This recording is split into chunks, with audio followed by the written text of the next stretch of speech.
So a couple weeks ago, the ice maker in my fridge stopped working, which was annoying because I was like, oh, no ice for my cold drink, but it's just an ice maker. So I just ignored it. The warning light was on. And of course, when I opened it, there was no ice cubes in the tray. I felt like every time I was opening it was mocking me because it was like, hey, this isn't fixed yet.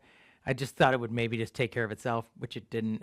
And I also feel like, because I'm not like the super handiest person, and this is shocking to many of you, but so it's like, oh, this isn't working and you can't fix it.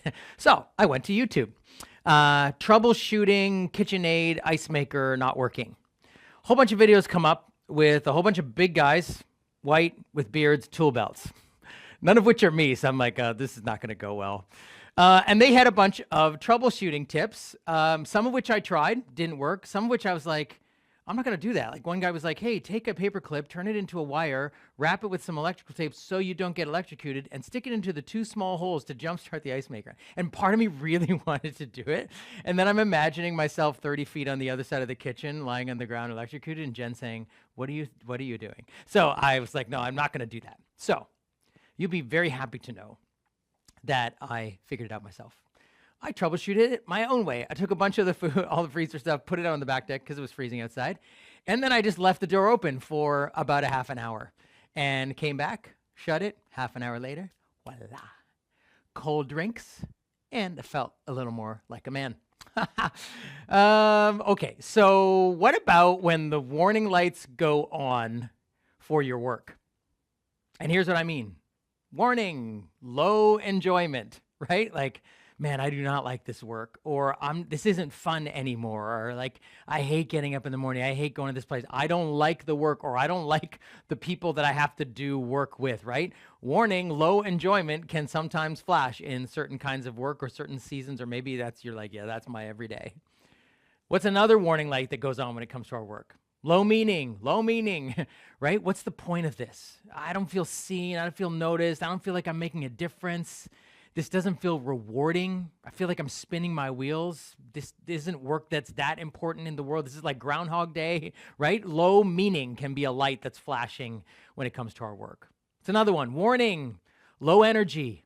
Man, I'm tired. I'm tired in the morning when I have to work. Alarm goes and I'm like, oh, I gotta go. I'm tired at the end of the day. I'm tired at work. I'm tired of work. Like this thing is draining. I don't come home feeling energized by my work. I feel like low energy.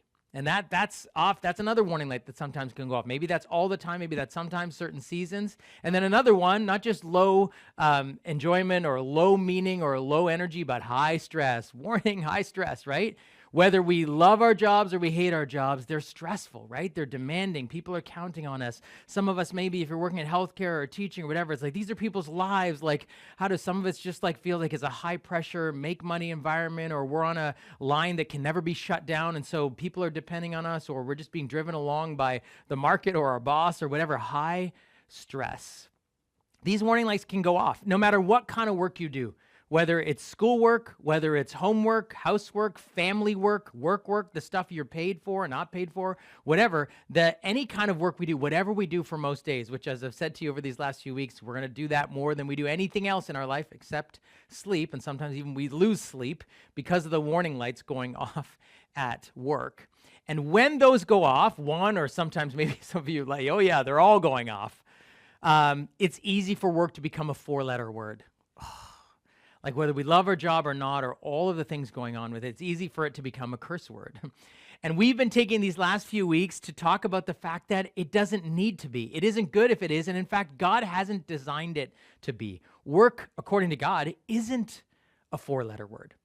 That we are meant to find or discover or rediscover joy, purpose, and even God himself. Oh, God, you're here? You're at my work?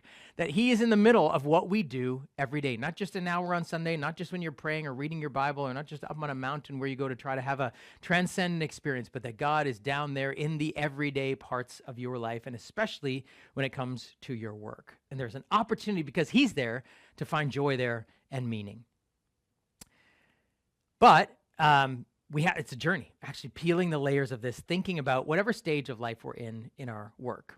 Now, we began a few weeks ago, and if you missed any of them, I just encourage you to go back. I know some of you have gotten lots of good feedback from me on this. This is kind of landing. Many of you have sent this out to friends, to coworkers, which we really hope. There's a lot of people, maybe for all kinds of reasons, they just don't think they could come to church or would be welcome at church or don't have time for church or whatever. But this is an opportunity for you to bring church to them, really to bring God to them. If this has been meaningful for you and you think this is going to help us in our workplace, send it along. Let people know. This is why the digital media is for that purpose, for you to share something that God is doing in your life that you think will be helpful for the people you love. We started a couple weeks ago with this premise, that work is God-like, that we find God himself doing everyday, not like supernatural work at the beginning of Scripture, ordinary work in creation. The words used to describe God at work are like words for ordinary work, manual work, gardening. And then human beings are made God-like, and one of the most God-like aspects of our lives, or it says in some of our translations, made in the image of God, one of the characteristics that makes us like God is that we work as well. He worked, he created us and said, you do this, trust me, you'll like it. You'll enjoy it. God loved working, and he gave it as a gift and as a calling, a vocation for people to work in the world. Last week, though, we talked about the fact that though work is good, it's been cursed by sin. And sin in the biblical writers is not some oversimplified, shame-based, you did bad things, bad person. Sin describes the fact that everything God has made is good because God has made it. Our world, ourselves, our work, everything, our relationship with him, relationship with each other, but that everything is compromised. Everything has got an infection in it, a fragmentation, that things are not as they were supposed to be, and that includes our work. That what was made beautiful and meant to provide high enjoyment, high meaning, high energy, and low stress has been cursed. And yet the rest of the story is that God has determined to reverse the curse, to break the curse through Jesus. And that Jesus actually invites us to join him in this work of reversing the curse, or to use fairy tale language, that we talked about, to be under the spell of something, to have that broken, that you and I are participating with him in that as we do our work. Now, come back to our warning lights for a second. If you have warning lights go off, right, on the stuff that is not working the way it's supposed to, what do? Well, you go and look for troubleshooting tips. So if you went onto YouTube, or you went to literature, or you talked to your friends, or maybe looked inside of you, what are the troubleshooting tips you might get if you have warning, low enjoyment, warning, low meaning, warning, low energy, warning, high stress when it comes to your work? Well, it might be make more money. Right? If I can make more money, at least if this isn't rewarding, at least I could get more rewarded. Or I might as well get like danger pay. I might as well make more money. Or then the money allows me to buy things or go places that make me feel better when I'm not at work. Or perhaps I can just save more and be done with this work thing early retirement. So sometimes make more money is the troubleshooting tip that we think of or that we get. Or change the work.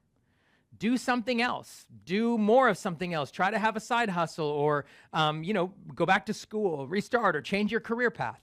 And these aren't like bad troubleshooting tips, but these are the ones that tend to come to the surface. Make more money, change the work, take a break, right? Just kind of work a little bit less, maybe take vacation, go out with the boys on a Friday night, binge watch your next first show, kind of escape. Do something to make your life more fun when work is not fun, or when work is not meaningful, or when your energy is low. Just do something else. Take a break. Or the last one, mail it in, right? Just kind of cut some corners, show up in body, but not in mind and heart. Like I'm going to do the minimum here because I don't enjoy this, or this isn't being rewarded, or this isn't being seen, or this isn't meaningful anyway. This is stupid anyway. I don't care about this class, or I'm not going to study this in the future, so I'm just going to mail this in. I'm going to do the minimum. I'm going to get 51%, whatever it is. And listen, those are all understandable responses, but they're usually, and sometimes they can be helpful to change the work or take a break, and it's good to have boundaries and not overwork. But usually they're temporary. They don't fix it sometimes, or sometimes we can't do it. We can't change the work. Or sometimes they can lead to addiction because we're just busy escaping all the time, whether that's substances or scrolling, or sometimes we get addicted to complaining about our work, right? That this can be a habit or a way of life. And so we need actually a better solution. And the writers of the Bible, in some places, have one of the most unlikely solutions troubleshooting tips when those warning lights are going off when it comes to your work. It's one of the most unlikely, in fact, it sounds completely counterintuitive. Here's one of the biblical writers' suggestions for when you are having low enjoyment, low meaning, low energy, high stress at work. Why don't you try working more for no pay? Hey, great idea. Why don't you try working more for no pay? Zero pay work. You'd be like, what on earth is that about? Well, let me explain. Actually, where this comes from to some degree is a letter that was written to a church in Rome. It's called, we find it in our Bible, it's called Romans. It's not about Romans. It's a letter to the church in Rome. They should have just titled this stuff better. So the church, the followers of Jesus, are growing in the city of Rome, the capital city of Rome, in the Roman Empire. And Rome was a big city. And the people that had become the community of Jesus followers in Rome had all different kinds of jobs. Some of them would have been in the Roman Senate, like they would have been people high up in leadership positions. Some of them would have been tradespeople.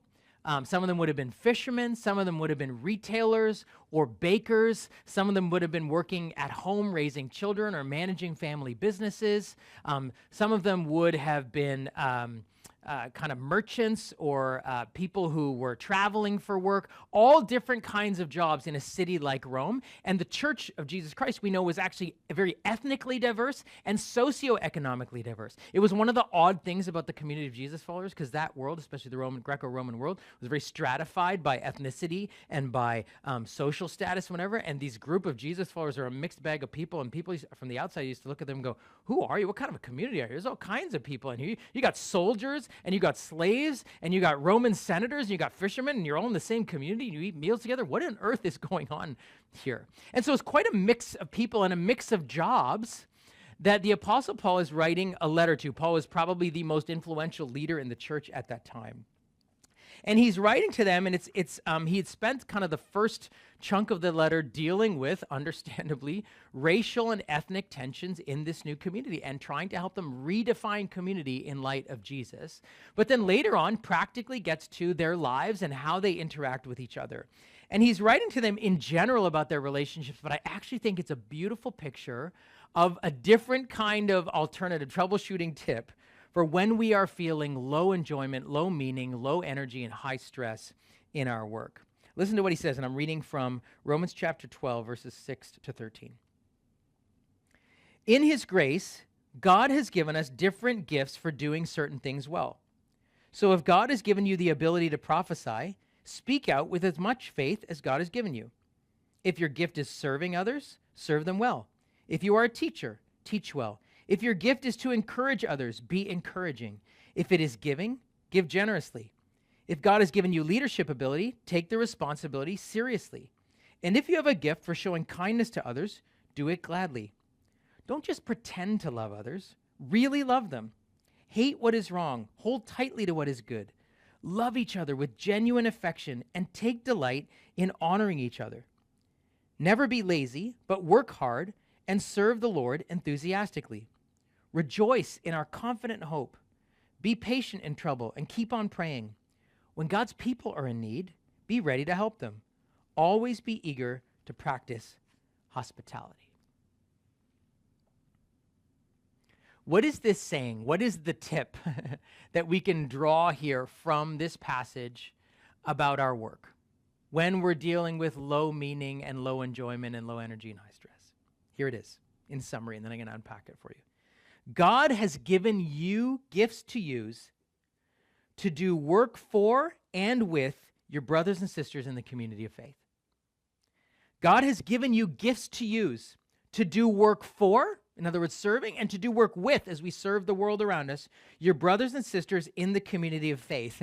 And it is zero pay work.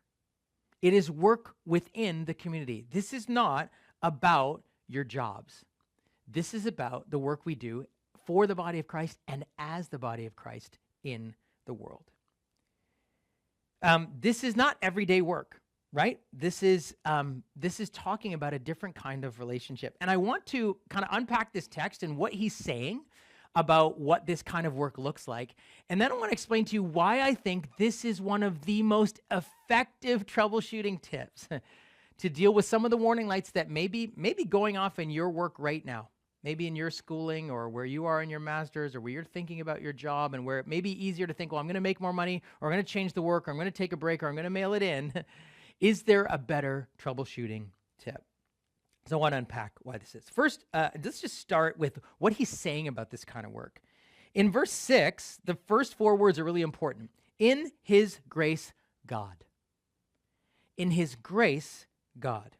Now that word that's translated in English, grace here, from this text which was originally written down in Greek, the Greek word is charis, which is translated grace. But when you look at the use of the word charis in kind of Greek culture and Hellenistic literature and in the New Testament, you actually see that this word is something that brings joy, delight, or power. So think about this.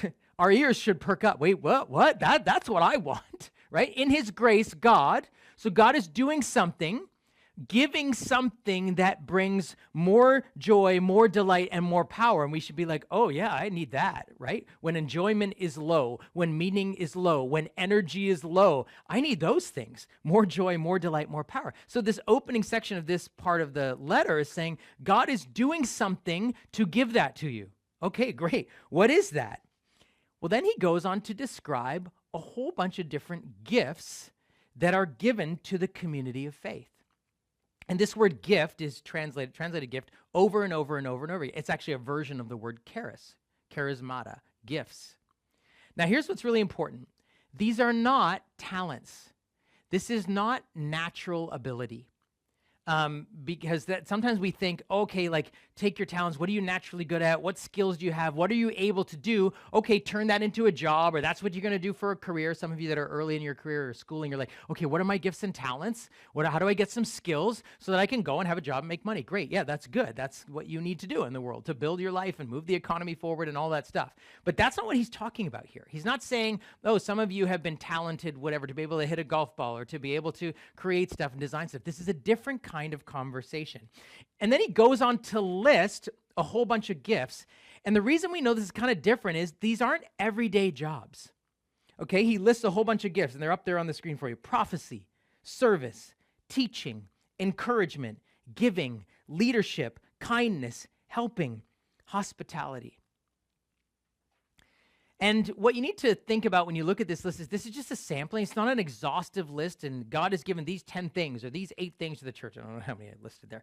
It's not an exhaustive list. It's a sampling of all different kinds of gifts and activities. And it's so interesting, right? He doesn't say, hey, if you're a leader in the Roman Senate, make sure you lead in the church. Like, you know how to do that out there, so do that here in the church. Or if you're a baker, make sure you're the one on the 30-minute party team. You're baking, because that's what you do for a living. That's your talent. So therefore, that's not what this is. He's not equating one-to-one. He's talking about these gifts that God has given to do different kinds of things. And look, some of them aren't even things you could ever do for money, right? It's like, oh, if your daughter brings home a boyfriend and you say, oh, what kind of work do you do? Oh, well, I am a professional encourager.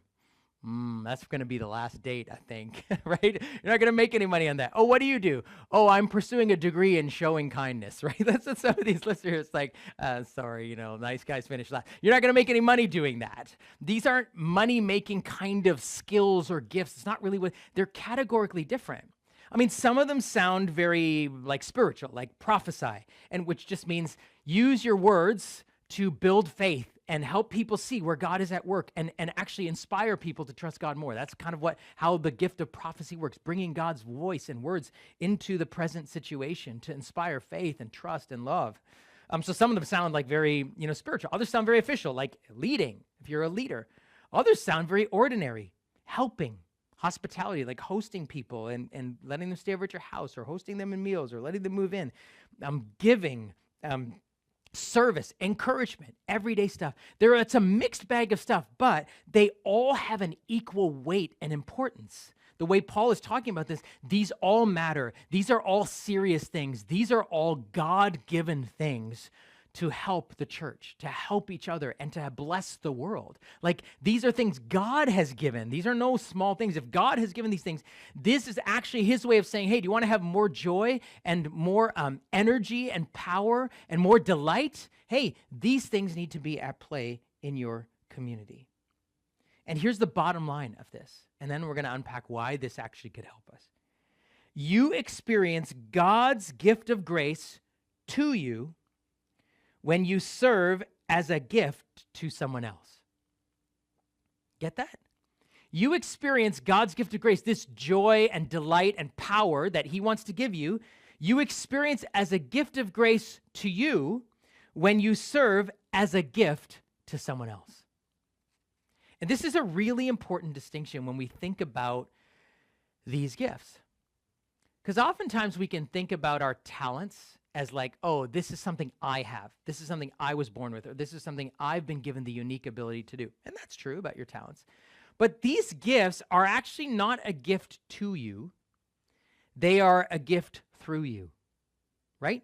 If you have the gift of encouragement, that he says encourage people, who's meant to receive that gift? The people you encourage. If you have the gift of leadership, who's meant to receive that gift ultimately? The people you lead, the people you help, the people you inspire, the people you give vision to. If you are someone who has the gift of hospitality, who receives that gift? The people you host, the people you cook for, the people who stay over at your place, the people who you make feel welcome because they're new to the country or new to the community. Right? So these are all about gifts through you. And here's the thing. This is the premise. That as we do this kind of work that we don't get paid for, that is not something we were trained for necessarily or about our talents, but something that God has given us to give to each other. We do this for each other, to bless and love and serve each other. And we do this as the community or as the body of Jesus in the world. That other people are blessed by Jesus through the gifts that he gives to the church.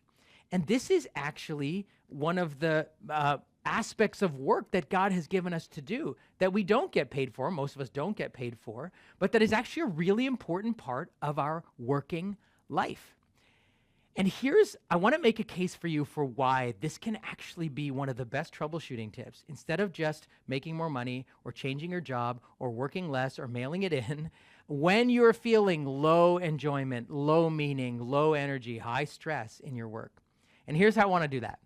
I want to tell you about my friend Tim. I have known Tim as long as I've been alive. Our parents went to church together before we were born, and we kind of grew up together in the same church, same neighborhood, ended up going to high school together, and now we planted this church together as a community of people. So I've known Tim my whole life. Now, Tim's had really interesting jobs. He actually had a really bad job at a drugstore when he was in high school, and then he passed it off to me, and I found out how bad it was. Anyways, I've forgiven him for that. Tim went to school to teach, and once he was done his practicum, he was like, I don't think I want to teach. He was in primary junior teaching, and he's like, I don't think I want to teach. So he went into tool and die. So he worked in manufacturing, tool and die. He was very talented at it. And he actually had a side business, like doing home renovations. He did work in our house. Lots of people we know in his own house too. And so he was working with that for many years. After that, he was doing property management for a private owner who had a few buildings. And Tim managed all those assets and all of the stuff involved in that. And then now he's actually, you can see a picture of here, he's a professor at Centennial College in the aerospace manufacturing program. So this has kind of been his journey over the last, 30 years of work. And I know Tim, and we've journeyed together, and I know that there were times when the warning lights were on. I remember one time when he called me and he said, hey, I've just been told that the tool and die place where I'm working, we have to work 21 days straight, 3 straight, 7 days in a row shifts. And some of them were kind of afternoons or night shifts. Talk about high stress, low enjoyment, low energy, right? That's difficult. Those warning lights were going. And now in the job he's in now, he loves it. His enjoyment is much higher. But his stress is high too, because any of you that are educators know, you feel the burden of your students. He really cares about his students. Many of them international students trying to make their way in this city. You know what the international student crisis is in our country. Tim feels the weight of that, right? So high enjoyment, but also high stress in his work. And listen, there would have been many times through those years where the idea of more work for no pay would have been a terrible idea to troubleshoot. That would have been a bad idea. And yet, I've known Tim my whole life, and as long as I've known him, he's served. He's served in the church doing all kinds of pay for zero work. We actually started playing in a band together way back when in a kind of our church house band. It's called the Upper Room Band. And we would do these services on Saturday nights for hundreds of young adults all over the city. Tim is an amazing bass player and singer. And he has actually served in our worship teams for over 20 years here at our church. Now, that's not something he gets paid for. He's never, to my knowledge, auditioned to be paid to be a professional bass player or singer. And in fact, they don't want him to do that at work, right? They probably don't even know what an amazing singer he is, And if he started playing bass, they're like, hey, this isn't a musical, do your job, right? But he gets to do that and actually bless us a lot. Like, how blessed are we by our musicians and our sound people who lead the worship for us every week, right? Who are helping us sing and helping us see God and creating a space and an atmosphere of faith. Like, that's such a blessing. And we wouldn't have that blessing without him being willing to do that, but it's not something he was trained for like in later years or paid for, but he gets to do that, and it's been a blessing. But he's also been a leader in our church. He's served on our board for 8 years, overseeing, helping me as the lead pastor along with our board care for the church and make sure our vision is where God is leading us to do. And so lots of time discerning, thinking, dialoguing, reading, studying. But he's also been someone who's been on our prayer teams. Through being an elder, he's prayed for a lot of people. I've been in rooms where he's prayed for a lot of people. I have been prayed for by him. And man, the people at his work, they're not paying him to pray, but they should, because when this guy prays, I can feel heaven touching earth. I have felt it. There's a gift to pray, and because he has it, he has used it, and many people in our church have benefited from his prayers. But he's also fixed stuff because he's super talented with that. He's fixed stuff in so many people's homes in our church. He's fixed stuff in our church. He's a troubleshooter naturally. He's one of those guys that should be on YouTube with these solutions. And he's used his gift to do that. Lots of work for zero pay. Him and his wife, Melissa, now, after leading a small group for a few years, now they are involved in our marriage prep ministry. So they help work with couples to prepare them for marriage. And they spend time with them. They ask questions. They're not trained counselors, but they are really good at listening, at sharing their own journey of being married, of wanting to make sure couples have a successful launch. And they use the tools that we have, the Saving Your Marriage Before It Starts. These are all different ways over many years, right? Think about it, like how many different kinds of jobs or roles in the church from just one person. And Tim said, I asked him if I could share this story. He's like, yeah, but don't make me out to be a saint. I'm like, no, I'm just amazed at all of the different ways that he has served, all the while doing many other kinds of work, and work that at times was stressful or very demanding or was draining energy on him. And yet he would continue to serve in this way.